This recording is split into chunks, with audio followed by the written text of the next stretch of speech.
There is Bez. He's ready to go. We're ready to go. It's out in Moto2. Good start from Sam Lowes, an even better start from the heavy Remy. Come on, Remy Gardner then goes to fourth. That looks like Ralph Fernandez going wide, really wide. Bezzecchi leads. Yeah, really good start for Augusto Fernandez. He's got himself already up into the top 5. There he is ahead of Ayagura. 5th to 10th in Sector 1 for the Petronas Sprinter Racing man. On board with their Bezzecchi leading from through the first few corners already. Thought about a move there, didn't he? Sam Lowes on Bezzecchi, further back. End of that Boscoscura chassis, some radical setup change. The gamble pre-race just did not work out from at all. He couldn't be. Gardner will be really happy, Matt, that he's got away inside the top 3. Yeah, Canet, brilliant. All Canet once more up the inside. Degan Antonio just behind them. Behind him is Sam Lowes now trying to challenge for the lead. Canet's getting quite busy because he knows that already that top 4 are starting the 2 Red Bull KTMs of Gardner and Fernandez. In third, Gardner ahead of his teammate Ralph Fernandez, who's got the slipstream here, and Ralph Fernandez might just be up into third. Yeah, good job that there then by Ralph Fernandez. Yeah, good for Fernandez. They've exchanged places a few times now already. Yeah, the problem is, while they're not allowing... Further down, Dixon then lost 5 places. Fiuliga also not a good start. Yeah, and in Moto2, when everything's so closely matched, it's so hard. This weekend, last weekend, and pre-season testing, his front end on the opening few laps here just looked a tad twitchy. An awful lot about in terms of race trim, just behind him. Great start though for this race. On this lap, he's been picked off by Ayagura and Joe Roberts, so he's back down in 8th place now, the podium man from last Sunday. Here. Doesn't want to lose touch of Marco Bezzecchi. He's not put a foot wrong since the lights went out. Yeah, and you can see there in the back to pull a bit of a gap back to Ayagura. Augusto Fernandez is going the wrong way too, isn't he, on the 37. Bezzecchi. Sam Lowes can't get close enough to him to attack. 2 laps completed in this Moto2 race. Yeah, this quartet already a cut above the rest. All 4 of them in the 59s quite comfortably. Nobody's top 4. They're in a different league at the moment. Still, that lap record stands from Tom Luthi a couple of years ago. Through turns 4, 5. It was the Gian Antonio out of the seat, lost all of his momentum. Augusto Fernandez did not even have to work. He's getting a bit tight. Ayagura is getting his gloves off. He goes through on Aaron Canet. Leads still. The 2 Red Bull KTM iHo machines are closing. It's been a tough start for the Gian. Pace of the likes of Roberts, Canet and Agura ahead of him. Good ride early on from Ayagura in this race in third. It's closing. Look at Sam Lowes early on the power there again. A bit of a pre-season that there were 3 big guns: Bezzecchi, Lowes and Remy Gardner. Ralph Fernandez has been the surprise. As they stood out, didn't they, on paper? Certainly in the early stages of this one, that's how it's going. Sam Lowes then challenges one. Yes, he does, and he leads then. Now, this is the big question mark, Matt. Last week, taking the lead there from Marco Bezzecchi. So, time to maybe get the hammer down for Lowes. Yeah, from last week, what Sam Lowes can do when he gets to the front. I wouldn't be surprised to see the Aussie challenge his teammate in a moment. Bezzecchi, weren't they? Lowes, Fernandez and Gardner, they all exchanged the fastest lap of this Grand Prix. The Gian patient. He's got to find a way through on Ralph Fernandez. He's so close to him here. It's hard to overtake. Fernandez, this time around, oh, it got loose. It got very loose. How on earth he got that Stowe's getting away? That could have been carnage. Yeah, by the time he got through on Fernandez last weekend, it was all too little too late. There was nothing. Some serious skill, you know, to not end up hitting Marco Bezzecchi from Remy Gardner. Yeah, and also not washing out your own. Time has he lost? Not that much to Marco Bezzecchi, but already Sam Lowes has put 3-4 tenths in. Across the line then for Sam Lowes. We'll take a look at his lap time. A 59.4 for him. Much fun. And likewise Fernandez because of that moment. Yeah, initially got away well, but his weight then really cost him. A good start for Fernandez, but he's got the wide line backed elsewhere as they look to try and find any spare bet of Asphalt. Looking back from... There is Ralph Fernandez then, through on Remy Gardner. That was close. Really in trouble at the moment. He's in 16th place. There's 16 laps to go here. There's Remy Gardner in third, number 87. Now has number 72, Marco Bezzecchi. Because you can see Sam Lowes there, he's not really making any progress in checking out away from. Lining this one up, he's going to go for the outside line, which might just give him the inside here, but there's no room at the in this race. You just get the feeling that Gardner's the only one that can hold a light to Sam Lowe of him. Yeah, crucially last weekend, Bezzecchi just run out a bit of a rear grip late on, didn't he, in the slipstream. Perfect slips on through as well, so with the two-bike slipstream, Fernandez takes third.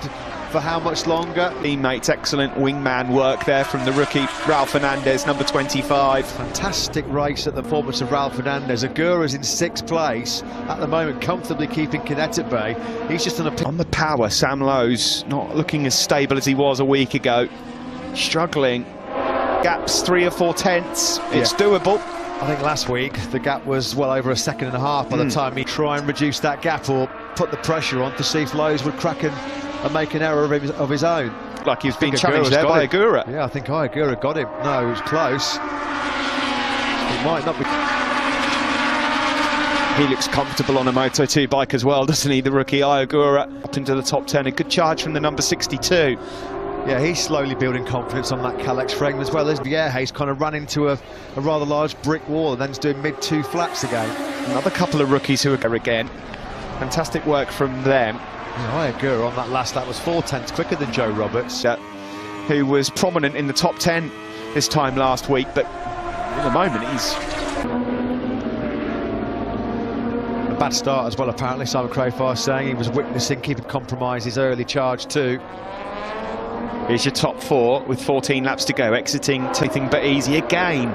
On the exit of corners, Sam Lowe's not able to get the power down quite as... Extremely windy and a lot hotter, obviously. And I'm sure in warm-up he was probably out there on quite a used tyre as well. So you can see plus here on his pit board, Remy Gardner, and it's not a situation he was in last weekend. So the pressure is on. The pressure at the end of 2020 in Portimao, and you just had a feeling, didn't you? Oh dear, there's a big crash. Is that Joe Roberts? He's got... Yes. Yeah, he is. Look at his face. That is a face of thunder. I mean, talk about livid. They might want to give him... Remy Gardner in the slipstream of Sam Lowe's. Is there going to be a change here? He's not going to just struggling to stay in the pace of these guys. Something happened between Roberts and Agura, I think, because Agura dropped behind. Well, was he just run out wide by Agura? It's hard to tell from that one. Let's find out. Yeah, we'll find out now. Agura got sucked into that one to try and avoid the bike.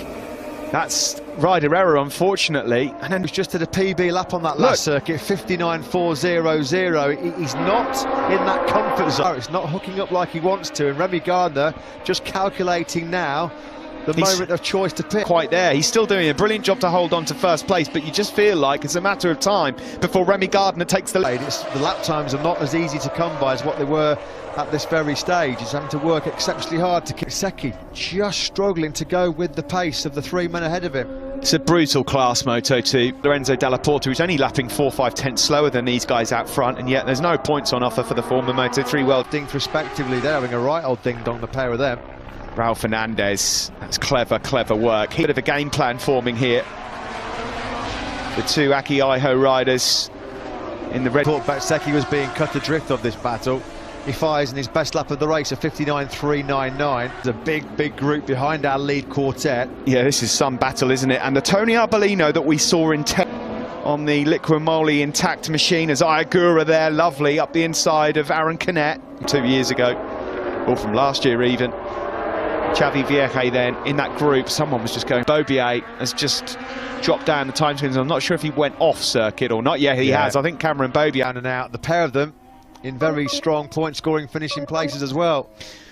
We mentioned this here in Qatar. Just when you think you've got your setup dialed in and everything's perfect, the wind changes direction. He said that's been a problem in trying to shorten that steep learning curve in Moto2. He said every try and find consistency with your riding and certainly with your setup, because you're not sure whether it's a problem from your riding or a problem with. At the moment, he's made a pretty good fist of it this weekend. This is the mammoth battle going out front, despite those wobbles a moment ago. Sam Lowe's looks like he's just settled a bit. Joe Roberts is of doors going on here from Joe Roberts. Looked like he just exceeded track limits, and then as soon as he went off the curb, and they're trying to contend with Agura, who was piling the pressure on. Agura did regroup actually and has got himself back. No, he's regrouped. He's just put in his fastest lap of the race, a 59.2, which keeps Remy Gardner 3 tenths quicker than Ralph Fernandez. So intriguing stuff at the halfway point of this Moto2 race. Canet, I wonder already on the Boscoscura, pushing as hard as he was in those first 2 or 3 laps, whether Canet couldn't get the bike stopped or turned. There was all kind of mammoth problems mounting throughout the Grand Prix last time out. Pulled over to one side. Is that Marcon or is it Baldassari? 50 points out of a possible 50, but there's 10 laps gone, 10 to go. Still a long way left at the moment, almost 6 seconds. Yeah, totally different league. The top 4 men are operating. Issue, a rare mechanical problem in the Triumph Engineer. Hernandez, it's unbelievable how well he has adapted to Moto anymore, and we're 1.5 races into his career in this intermediate class. He looks so at home. The tyres where the fuel load lightens. He's got, of course, a lot of data and knowledge gathered from last weekend, which is going to... Fifth here is 21, Degan Antonio on the podium last time out, being followed by the rookie Navarro. Speed up Boscoscura rider as Tony Arbolino thinks about a move on Aaron Canet. The points at the moment, the likes of Ben Snyder, Gartho, Dalla Porta.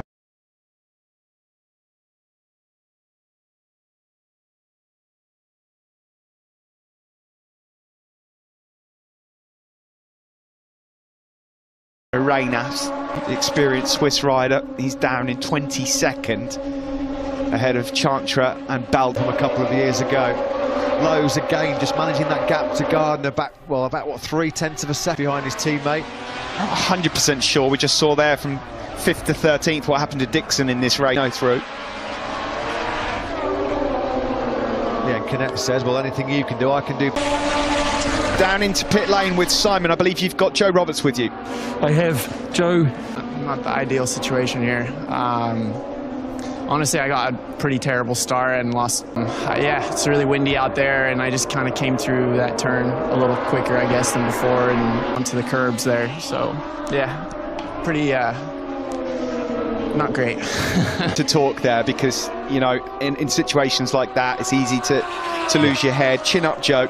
Yeah, if you want to know what it means to these guys, you could just tell there the tone of his voice, how devastated, and how a very solid top 6 ride, poor start, and the wind is still a factor here. It's nowhere near as gusty. It's hard to know at this stage whether Gardner's got a little bit left, whether he's just managing his tyres, whether he hasn't got the pace to run away from Sam Lowe's, because he would have already made the move on him. But there's still maybe to go. It was 7 laps to go pre-race, as Sam Lowe said that's the key moment of this Grand Prix. That's going to be to claim a scalp here as well. He knows that he's fighting Sam Lowe's for this World Championship. There's a lot of pride. Some observation regarding tyres? No, not at all, guys. I was just whispering in your ear, Steve, that everyone is on the same rubber. Turn 2, the scourge of so many riders here as the temperature drops. Yampman on the left-hand side. That hundreds of crashes around this Losail International Circuit at turn 2. To be fair, he was nowhere near the point scoring. Mature and bitterly disappointing again for Tom Lutin. It's a rather forlorn walk away. Yeah, it come down on this lap. Yeah, and again, I kind of ruled Marco Bezzecchi out of this race once before the break there. He was down. That's a horrible crash. He's almost gone for the fence there, Tom Lutin.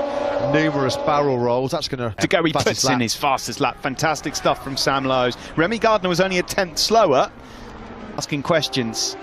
Bezzecchi's not going to want to finish one place off the podium yet again, but at the moment he's just... Trotter might have had a coming together, because they did not go across the line. No, their names are just plummeting. I can see Schrotter, he looks like he's in some considerable pain, and Jake Dixon there you can just see on the floor as well.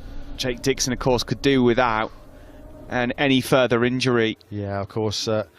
Either way, it's the end of the Grand Prix for both. Not sure what happened there, but they definitely came together. Sam Lowe bikes behind him. 0.4 of a second clear is Lowe's. That's the biggest that gap's been between. Petronas sprinter hopes then rest on the shoulders there of Xavi Vieja. Stefano Manzi, though, is now up into a great ride for the VR46 Academy man. Yeah, particularly when you look at his recent record, Steve, it's pretty... So, yeah, this has been an excellent ride for Manzi. Bezzecchi then with 6 laps to go, who is just doing a quite brilliant job. Yeah, Bezzecchi, unfortunately, just like it's going to be quite a lonely 4th place for the Italian. He's comfortably clear of Manzi, who's just picked off the best ever performance in World Championship racing. A couple of 4th places in the past for the 21-year-old. Fade. He's not fading right now. So there is Manzi in 5th. Agura has also knowledge like gold for him in this battle. Also for the likes of Vietti and Arbolino. All of these rookies that have stepped up from Moto3 are really, really class, aren't they? Manzi, there's 8 or 9 seconds up to Bezzecchi in a lonely 4th at the moment. This one's going all the way. Celestino Vietti moves up into 11th. I like the way Vietti's gone about earning, pushing, gaining confidence, of course, bouncing ideas off Marco Bezzecchi as well. There's a lot of information in that Nyar in the past, and he's just doing exactly what's being asked of him here. Get yourself to the checkered flag, stay on board. He's just at the fastest lap of the race, Steve. He's been told to go, and he's going. 59.131. Oh, Aaron Canet, he was clearly unhappy with the performance of the Boscoscura chassis last weekend. That's not going to ruin. The two Red Bull KTM Iho riders of Remy Gardner and Raul Fernandez chasing down Sam Lowes. Catches out Canet. He's had his problems with front tyre stability and braking throughout this. Up on him in that turn 16. Race over for Canet. Through sector 1, it's the fast right-handers. Can he get on terms with Sam Lowes as they then make their way onto the start-finish straight? Get back-to-back wins here in Qatar. Yes, he really is. Lowes, he's shown no signs of cracking at the moment. You just wonder how much risk Raul Fernandez is going to be willing to take here, because he's not going to have to worry about Bezzecchi. Risk over reward ratio being tested here for Fernandez. Has he got matches and say, okay, yeah, 3rd place, that'll do for me? Onto the start-finish straight, he's definitely a lot closer again here, Remy Gardner. Go any faster. That's a pair of 1:59.1s on successive laps for Remy Gardner. The problem... Deep into turn 1, he's slightly wide into turn 2, but he can make up for that. No, he's got Remy Gardner breathing down his neck. He's riding very well under intense pressure. On board now. Fernandez himself got back down to the 59.2s. He was just a fraction slower than Lowes. Can anywhere. You can see him closing up here. Now this is the section of the circuit where Gardner can't really analyse. Yeah, the jury's out on that one, isn't it? Now then Gardner, again, just... Here we go. This is where he's got to try and find something. It's so fast through turns to make a move into the left-hander at turn 15. It doesn't look like he is on this lap, but Matt, I suppose... Strengths and weaknesses of Sam Lowes are, because he's sat behind the Brit now for quite some time. So he knows exactly what Lowes' Calex is doing underneath him. So it's all just about picking the right... Is Raul Fernandez going to be able to hold on to the speed that has been upped here at the latter stages of 20? Gardner can't do any more. He cannot do any more. That's 3 successive 59.1s and Sam 9.2s, and that's just keeping that gap around a 10th to 2 tenths.